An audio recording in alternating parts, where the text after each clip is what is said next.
Meu nome é Guilherme Perini, eu sou médico hematologista e eu queria contar um pouco da minha história aí nesse mundo das porfirias.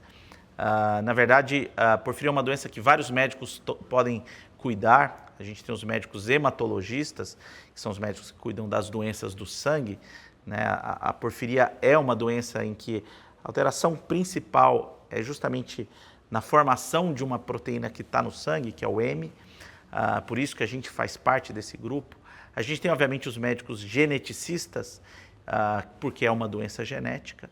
A gente tem também os médicos gastroenterologistas ou hepatologistas, porque a apresentação principal é de dor abdominal. Então, muitos desses pacientes vão começar a sua jornada com um gastroenterologista.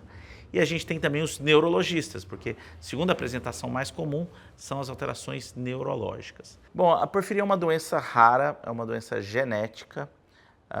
Na verdade, ela é um conjunto de doenças.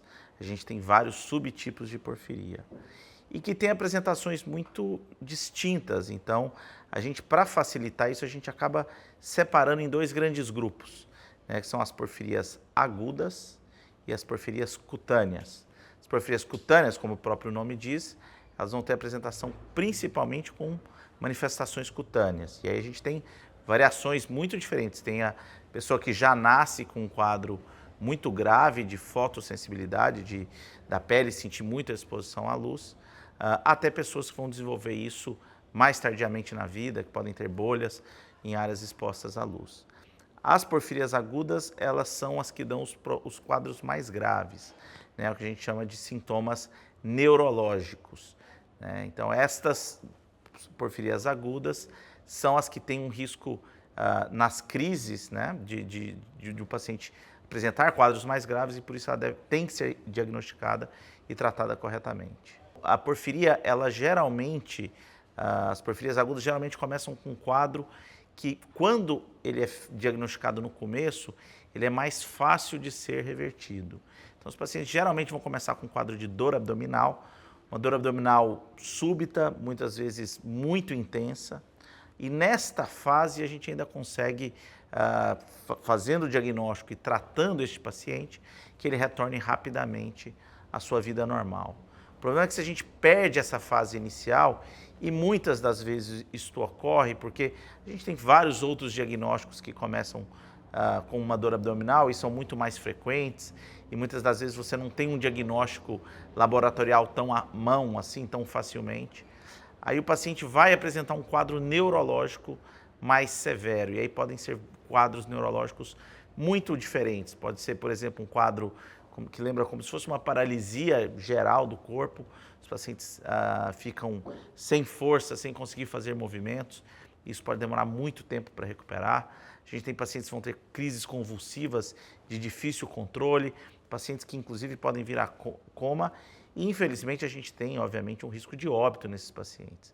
Então, nesta fase, a gente, obviamente, fazendo o diagnóstico e tratando, a gente interrompe um pouco este risco, mas esta recuperação do paciente é muito mais lenta. E a gente está falando, obviamente, de pacientes muito jovens. Geralmente, a primeira crise de porfiria aguda é em torno dos seus 20, 30 anos de idade.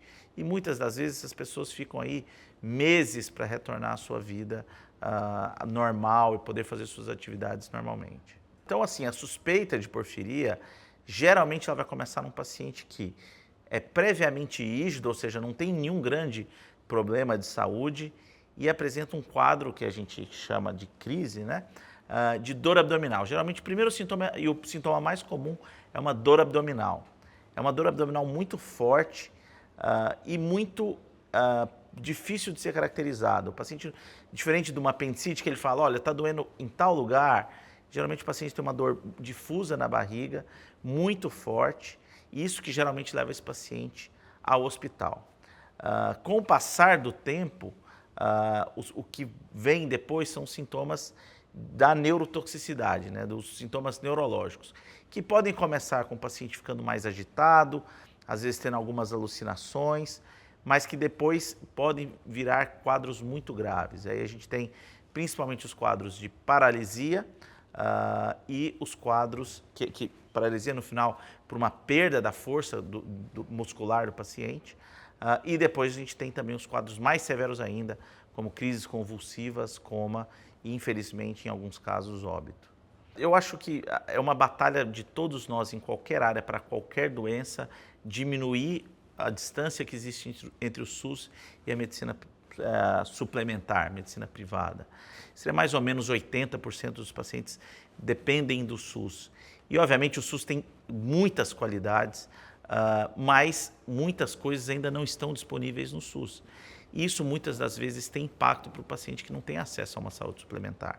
E isso tem impacto tanto no diagnóstico, porque, de novo, alguns hospitais públicos podem não ter acesso a esse teste, mas também ao tratamento. Então, assim, tirando o fator individual do paciente, que obviamente é o mais importante, mesmo quando a gente vai pensar na utilização dos recursos de saúde, o tratamento precoce da porfiria é muito importante. Se eu tenho um paciente que ele pode chegar no pronto-socorro, eu fazer a medicação e 3, 4 dias depois ele está em casa, obviamente ele vai guardar recursos muito mais que um paciente fica 6 meses numa UTI. A gente sabe que UTI é um problema no SUS, a gente sabe que muitas das coisas que o paciente às vezes fica no hospital, a gente tem pessoas esperando para entrar. Então, claro que a gente sempre vai pensar primeiro no paciente, mas pensando até mesmo aqui falando para os gestores de saúde, né, que fazem esse equilíbrio, é muito importante a gente ter esse diagnóstico precoce e esse tratamento precoce. Isso vai fazer com que a gente consiga tratar mais gente, a gente consiga tratar pessoas que estão precisando, por exemplo, para um leito de UTI e que muitas das vezes esse paciente poderia estar em casa, mas por causa de demora, de não disponibilidade, infelizmente vai estar no hospital. O tratamento ele é muito importante para a gente retornar esse paciente o mais rápido para a sua vida normal. Tratar precocemente um paciente com porfiria é evitar meses, às vezes anos de reabilitação. O mais importante, quando a gente está lidando com doença rara, o coletivo é muito importante. Então, nesse sentido, eu acho louvável o trabalho da Associação Brasileira de Porfiria. Então, a Ieda, que é uma pessoa formidável, que eu convivo quase que diariamente, ela conhece essa realidade muito bem. Então, se você está com uma suspeita de porfiria e não está conseguindo fazer esse diagnóstico, se você, médico, está com essa suspeita, não sabe como proceder, eu acho que o caminho principal é entrar em contato com a Associação Brasileira de Porfiria. Eles estão nessa luta há 30 anos. Então, eles já mapearam muitas dessas dificuldades e, obviamente, já têm as soluções possíveis. Então, você tendo essa dúvida, você, médico, tendo essa dificuldade diagnóstica, acho que vale a pena entrar em contato com a Associação Brasileira de Porfiria.